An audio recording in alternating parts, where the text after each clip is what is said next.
The Regional Arts Commission launches the St. Louis Mural Project and will preview Juneteenth and the Delmar Loop. It's all ahead on CityCorner.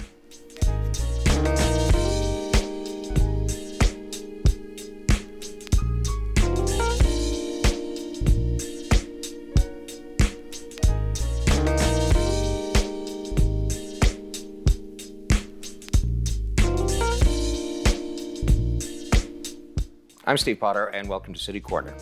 The St. Louis Mural Project is going to bring 28 murals to the city of St. Louis. That's going to happen this summer, and we're going to talk to Tracey Morgan about that from RAC with the details, and all that is coming up. But first, June 15th is the date for the pre-Juneteenth celebration of the Delmar Loop. Celeste Grayer is here to tell us about it. Hi, Celeste. How you doing? I should say welcome back. Absolutely. You were here 1 year ago to talk about the same thing. Time flies, doesn't it? Yes, absolutely. What you been doing the last year? Well, working with the kids. I'm still at Sumner High School and doing great events for Delmar Loop and just really doing some great community work. Mm-hmm. Now, you're the events manager for the Juneteenth celebration. Yes, sir. And that means what? You coordinate everything?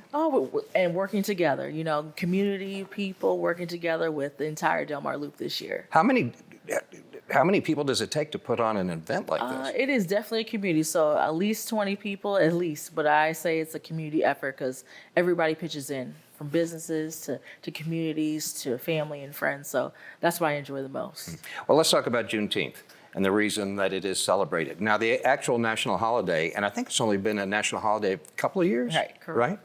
Right? The actual holiday is on June 19th, so this is a pre-Juneteenth, and you're doing that because you can do it on the weekend. Correct. Yeah. So I guess most people know generally what Juneteenth is. It was sort of the official end of slavery, although it's kind of a complicated story, isn't it? Because the date that Juneteenth recognizes, not all slaves were freed that date. It tells part of the story.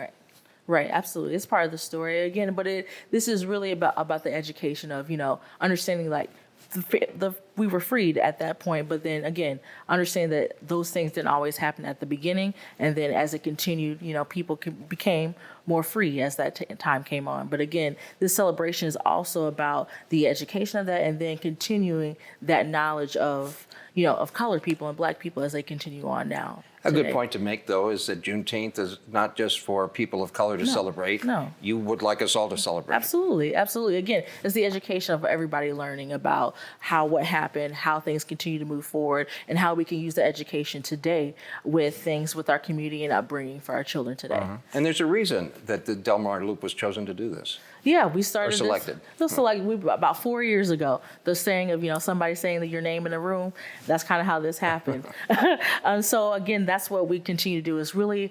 It's not about just Juneteenth, but the community, the gathering of everybody for the education of Juneteenth. For someone that's never been there, they might think, well, Juneteenth, it's going to be like a history lesson. I'll go down there and hear about slavery and Abraham Lincoln, and I know that's not really it. Yeah. No, it's definitely, again, celebrating the culture and also adding, there is some education too, but it's also the beauty part of, again, connecting community, music, food, culture, all those things in one day. Uh-huh.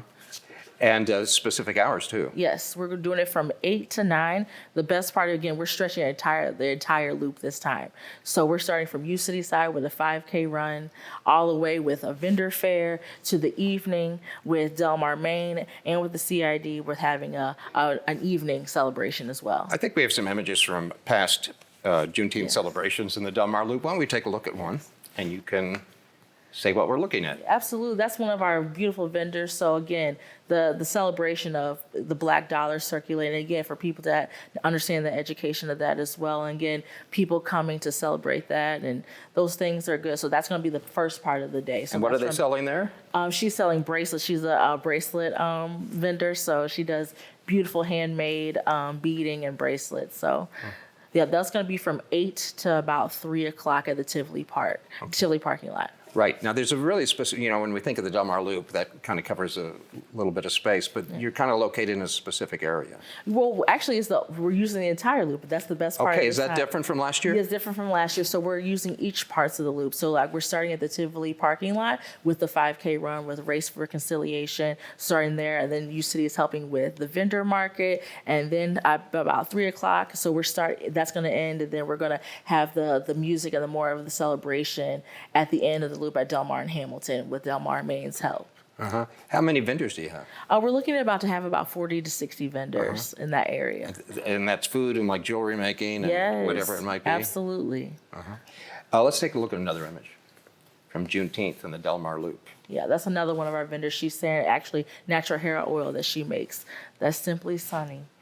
Yep. And what is it? Our Simply Sunny, Sunshine Sunny. So she is selling her hair oil that she makes. Is that for women? Because I don't know anything about hair oil. Well, she also has beard oil as well. Oh, really? Yes. Let's look at another one. And that's one of her performers for our evening part of the celebration, the Red and Black Brass Band. Hey, they've been around a while. Yes, They've got a they have. reputation. Yes, they have. They are an amazing group of men that are being around the community, teachers and musicians. So they have done amazing things for the community and continue to. Is there a story behind sort of the community partners you've had to work with to make all this happen? Absolutely. That's another part of the community of this is really educating people about the businesses and bringing the businesses in to the Delmar Loop and making them sponsors, and they're donating objects and things like that to bring the event together. Now, the Delmar Loop just happens to have a high percentage of minority-owned businesses. Absolutely, yes. And I guess that just happened by chance? Oh, no, that was happened by chance, but also, that section of Delmar and Hamilton, that's another part of the That's where it was area. centered last year, the celebration. Yes, that's where it's centered last year. And again, that's why we're exposing, because it's all cultures, as you made a good point of celebrating everybody. So really opening up the entire street and having multiple businesses, owners from all races really be a part of this and to benefit from it, to bring people to make that dollar work for everybody in that community as well. I'm not asking you for exact numbers, but do you know what kind of like turnout you have? Last year we had for that last part, we had about 2,500 people rotate in and out through the vendor part of the fair, from the music, the culture of it. So it was pretty exciting. It was a hot day that day. So Yeah, and I'm sure a lot of people come probably who live in the area, but I bet there are a significant percentage of these people might come from out of the city limits or out in the county or maybe even a little further than that. Yes, absolutely. That's another thing. We want to reach all areas, and that's another great part about having multiple celebrations that are happening in St. Louis, that other people can enjoy that as well too. Like I said, we're going to be there on the Delmar Loop, but the 15th is another day that many people are going to be celebrating. So Sabayet is going to be celebrating that day. They have a full festival from 8 to 3. Who does? Sabayet, that's happening out really around the corner. So that is another celebration that happens. And then I know North County is going to have some multiple Juneteenth fairs. So it's definitely a day of celebration. So we would love for you to come to ours, but I know there's going to be many to celebrate. Are there certain organizations or people that you'd like to give a shout out to that are really important in making this come together? I know the RAC did a great job. They helped us last year. Regional Arts Commission? Yes, they helped us last year with a grant to help celebrate and to be a part of it. So that was very helpful. I'm saying that because that is another part of the Delmar Loop.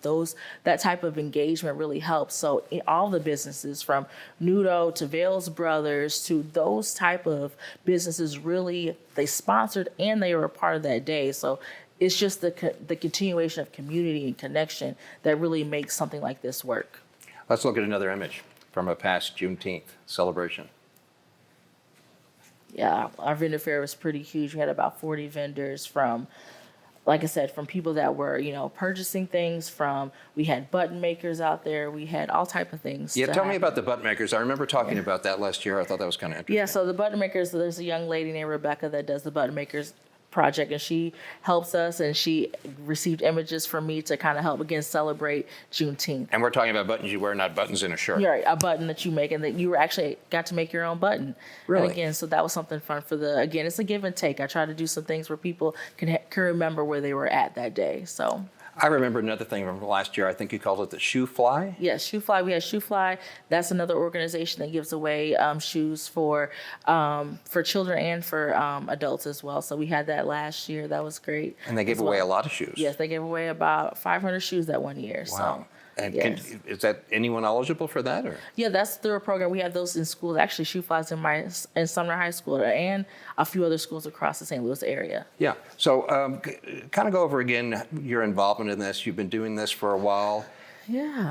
How did you first get into it? So somebody said my name in a room and said that I would love to. I'm big on community and bringing kids into and different partnerships. So I've been working with the Delmar Loop for a little bit over 10 years with various programs from Kwanzaa to Juneteenth and just more community-led events for people to engage in. And I know that you mentioned Sumner High School, where you've been for a while. What's your history there? I've been there for this is year 3 for me. So again, incorporating our kids through Juneteenth. Actually, I hired one of my kids to be one of the hosts last year for Juneteenth. So again, connecting the dots so kids can see themselves doing great things in the community as well. So that's what it's about. How do you know that you're successful in this? And I know you are, so I'm being a little facetious. But I'm talking about, how do you know that you've reached people, touched to people? What are the kind of response do you get, or what are the things that you hear? I think the biggest thing is here that they had a good time and they learned something. For me, the joy that you see as an event player, somebody who does community work, there's a moment in the day amongst the chaos of, getting everything together where you just stand there and look and see people enjoying themselves, having fun, and be able to do something with people they've never seen before. That, to me, is the win. And to learn something, but that is the best part, is to watch people enjoy themselves. There's something you mentioned last year, I remember too, and you'll have to remind me exactly kind of what it is, but Mannequins on the Loop. This is a separate thing that you're involved in, right? Yes, it's a separate thing I'm involved in, but it's also on the Delmar Loop that is done by Miss Audrey Jones. And this is year 15 for her, and it's an amazing thing. It's a recycling project. Again, adding the businesses, and the businesses are a part of that. So I am connected to a business, and that is a part of the recycling project. So that project stays outside for 3 weeks. People get to vote. It's a community. And when does that connection. happen? That happens. We drop our mannequins on May 18th. Don't tell me. I'm getting nervous. Okay. I got work to do. All right, our time's up, but I just want to read a quote. I don't know if you wrote this or if you just used this. Art is created through love, joy, and pain. Yeah, that's me. That's me. What does that mean? That means, it is really what the community is about. Love, joy, and then the best part of working through All right, things. tell people what they need to know about Juneteenth and the Delmar Loop and when it is and how to get there. Juneteenth is Saturday, June 15th. It's going to be from 8 to 9. It's going to be a full day of celebration, starting at the Tivoli Park at 8 o'clock with the 5K race for race conciliation. And then we are going to have a beautiful party from 5 to 9 at Delmar on Hamilton. Well, Celeste Grayer, have a wonderful time. Thanks for coming back to see us. Thank you. Appreciate it. Happy Juneteenth, a little early. Yes, Happy thank you. pre-Juneteenth. Absolutely. All right. Thank you so much. We're going to take a look at the St. Louis Mural Project next on City Corner.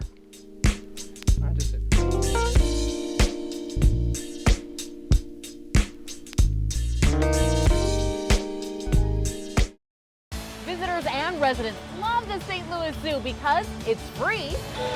There's a train, a carousel, opportunities to make new friends, and plenty of fun learning experiences with the animals 363 days a year.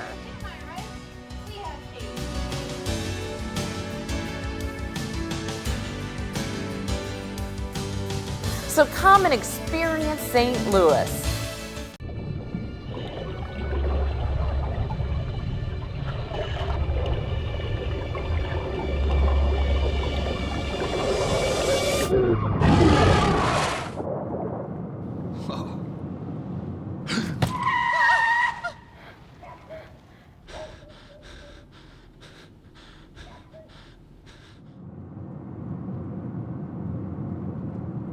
Eyes forward. Don't drive distracted.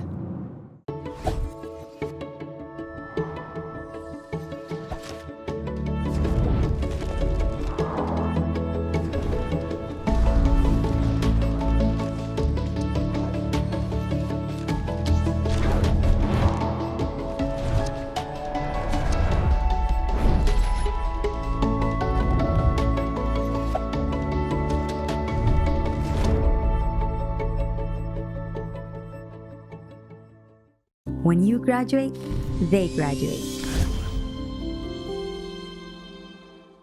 My name's Stacy, I'm 57, and I was adopted in 2020. One teen can come in and make you look at life in a whole different way. You know, he's my father, so I look up to him a lot.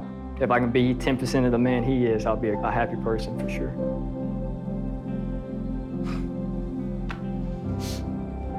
Learn about adopting a teen from foster care. You can't imagine the reward. Visit adoptuskids.org.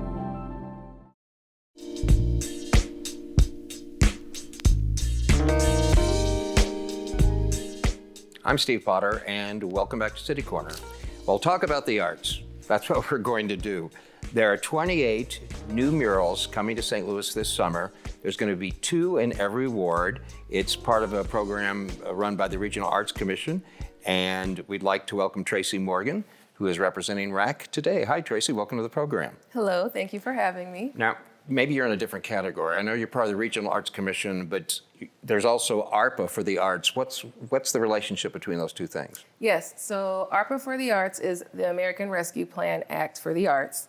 And we are in partnership with the Community Development Association and the City of St. Louis to bring more art and resources to artists, art organizations, and neighborhoods. So does that mean ARPA didn't come about till the pandemic or after the pandemic? After, that is correct. The wonderful team at RAC worked diligently with the city to make sure we were able to get these funds to help the people that we needed to help. So you weren't partnered with RAC until this?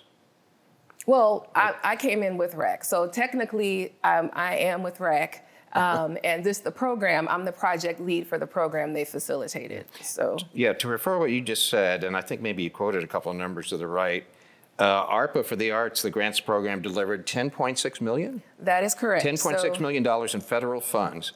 And within just 5 months, $3.5 million in grants were distributed, and it replaced lost revenue to a whole bunch of organizations like Dance St. Louis, the Contemporary Art Museum, the National Blues Museum, the St. Louis Arts Council, and I guess the list goes on. Yes, it does. That's what my job is, to create this program, to give this money to these artists and art organizations. So me and my team created a process to where artists would apply. And this is phase 1 that I'm speaking of here. And this is the Mural Project. No. Phase 1 was just income and revenue replacement. Right. So this was geared towards helping artists and art organizations who were not able to do what they do for St. Louis during COVID. So could not practice their artistry, could not help artists practice their artistries. So we gave them these funds in order to do that, to recover from that. And isn't this true in most cases? Artists and art groups don't have it that easy to begin with. I mean, it's tough to get by. That is correct. So we wanted to make sure that we were able to reach out to as many as we could. We were able to award 166 artist grants for individual artists and LLCs and 54 organizations. So okay, it was great to work. That's money you've put in, but then the whole nother thing is economic impact, which is interesting. And let me just quote you this, and you verify if this is true or not. According to the recent Arts and Economic Prosperity 6 study by Americans for the Arts and culture sector contributed nearly $868 million in economic impact in St. Louis City and County in 2022 and provided nearly 12,000 jobs with wages upward of $611 million. You know, when they received these funds, we were able to get the money out there and they were able to use it to bring the work to the artists and even those who aren't artists, you know, to be able to help run their organization. So yes, we put the money out and they in turn put the money out in order to help with the economy. Okay, the St. Louis Mural Project. This is really exciting. It's brand new. There's going to be 28 murals, 2 in each ward. Yep. So when you say murals, what do we mean? Are we talking about a certain size? How do you describe it overall? So we are speaking about 28 any scale, beautiful works of art. You know, the City of St. Louis called for more public art, and the Regional Arts Commission of St. Louis answered. And we are able to, so the process is, there's an application process that opened in February and it ended in March. And we were able to work with artists. They submitted renderings, and what we really want to do is make sure that we beautify the ward as requested and that we actually highlight the hidden gems within the ward. So increasing tourism. So the subject matter could be quite different just depending on the mural. It can. So we're really hoping that each ward has a historical component or a community component. So a historical mural will speak to the history of the ward, explaining a little bit about the past and who's been a part of making it what it is. And the community engagement aspect is inviting the community to be a part of the selection process or possibly paint by numbers, just really engaging the community. And where do we stand right now? Am I right? Haven't the artists been selected, but you haven't announced them yet? Is that part right? I would say 25 of them have been selected. We are still processing 2 more, or 3 more. But yeah, we are definitely almost done with phase 1. The alderpersons are very busy human beings. So, we had meetings with the alderperson and public art specialists. And also with Chloe, Chloe Smith, she's our public art lead that also helped me facilitate all of these meetings. So it was a pretty amazing feat, but we got it done. But you've still got a lot to do. We do still have a lot to do. The next phase is meeting with the artists on the location, working with the owners of the buildings and making sure that and the city of St. Louis to make sure if it's a historical wall, it's treated correctly. If it's not, So there's a lot that goes into the permitting process and making sure the walls and surfaces are good for the artists. Okay, I've got some follow-up questions for you, but we have a short video I want to show, and I want you to talk about it. Now, this video doesn't have to do with the St. Louis Mural Project. It's something, I think you call it Paint Louis or the Mural Mile. Yes. What's that all about? So the Mural Mile is about a 50-foot stretch of... And if you see anything that you want to mention. Yes, a wall where artists from all over can come and create their amazing graffiti works of art, and just the amount of talent that we can see in one space. And this is international. They come from all over and celebrate each other. So this is a very inclusive, diverse event. And this event actually happens every year. I want to say around Labor Day. And it's, I think it was facilitated in '97. So every year it grows larger, more artists hear about it. Like, just look at the work and the scale. Like, I want to say the wall is like 15 feet tall. So the amount of detail and the fact that, graffiti is art.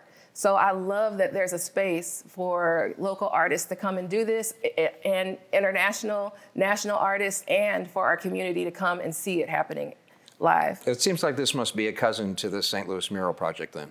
I mean, I wouldn't say cousin, but we are related. So third cousin? With that aspect of making sure artists, are able to go to work, and to be a creative is to really share with us your passion, and St. Louis has an amazing cultural fabric, and bringing us all together to do this work and to share it with the community. Like, people are excited to see this. You look at something and you think about, you resonate with it. So whether it's paint or it's food or it's a hairstyle, like, it's all art. Mm-hmm. So we definitely are excited about what this is going to bring. Okay, Tracey, you kind of mentioned that, the subject of the murals could be a lot different, but I know there must be some certain criteria, some boundaries, generally? Well, I wouldn't say that there's boundaries, but the grant is only available to residents or artists of the city of St. Louis. However, they are able to, if they have an assistant, they're able to hire whomever they'd like to assist with the program. So I can't speak too much to that because then it'll start telling who right. I haven't contacted yet. But yeah, and then as far as the locations go, we had a process where owners or artists would submit locations. They heard about it and they contacted us. So, and also the CDA, they suggested sites, SLDC. I mean, we've had support from all over. So everybody's working together to make sure this is happening. Can you give me an example of what sites are like? I mean, would it be like maybe the site of an old abandoned building or what? So we want to make sure that the locations that are chosen are walkable, because after all, this is for tourism. We want to increase the footprint in these wards to show the beauty, And on top of visiting the mural, we also want to say, hey, go have lunch at this mom and pop spot, right? That people may not otherwise know about. So we want to make sure it's a safe place for not only our artists to create the work, but we also want to make sure it's a place where they can come and visit. So We want to make sure that the walls are in good condition and the streets are walkable and it's visible from far. And what was the process involved in actually choosing the artist? Because, gee, I wouldn't know where to start. So what we did was created an open call, and they submitted their portfolio, and if they had a rendering, and then if they didn't, an idea of a rendering. So you got to look at their past work just to get an idea of where they're coming from. Yes, yes. And I should backtrack, because I don't want to say that there's going to be one historical and one community, because they could have two historical or two community. But we wanted the artists to choose, you know, if they were going to do a historical component or a community component. So. And does the artist get the final word, or do you guys have a committee that kind of? So we actually had an amazing process where we had 3 public art specialists join us on the call, and we also had our alderpersons. And one of the alderperson, I can say a couple actually, but there was an extensive use of the community. So they brought in community development leaders, and they were on the call, and everybody had input. And what went into the process was so inspirational, because everybody thought about everything. Like one public art specialist spoke to safety and, you know, maintenance, and another one talked on skill, and like they all brought their expertise. And then the city officials that were on, you know, spoke to the area, and the alderpersons were like, hey, we want to see art here. Like, it was such an amazing process, and I love being a part of it. And I'm just thinking that city people and alder people were really into this from They the were. beginning. The passion that these alderpersons have for their wards and their communities is outstanding. Like they listen, they're listening to the community, and they want to be a part of this, and they were a part of it. So it was amazing to meet everyone. Like, I am completely inspired. And I've been in the arts for a while, and I've met a lot of amazing people. But, you know, it was just great to be a part of that. Yeah, that's really exciting. Well, what should people know? You're sort of in the midst of it now. Yes. And from the timeline, it's going to be done sometime this summer? Yes. So kind of where do we stand, or what should we be looking for? So we'll definitely be sharing it on our website and on our social media. So that's St. Louis Arts on Instagram at St. Louis Arts. Then they can really follow the process there. So we're going to show from start to finish. And there we have some contact information. You can go to info@racstl.org. Yep. And answer me this then. Yes. For the person watching today and that's interested, is there anything the average person can do to support this or to help you? Show up. Just come and support the artist. It's going to be hot. Maybe they'll need some water. Maybe they'll need some ice. You know, just make sure that the artists are all right, and just support the work. You know, come, and it's an activated space. If you want to have a dance show there, or what do they have, those block parties? That's the space to do it, and just come support. Tracey Morgan, it's a deal. Hey, it's so exciting. Thank you for sharing it with us, and we'll look forward to seeing it develop over the next month or two right here in St. Louis. All right, we'll be there. Appreciate you being here. Thanks. I'm Steve Potter. That's all the time we have for City Corner. Thank you for joining us today, and we'll see you next time. Bye.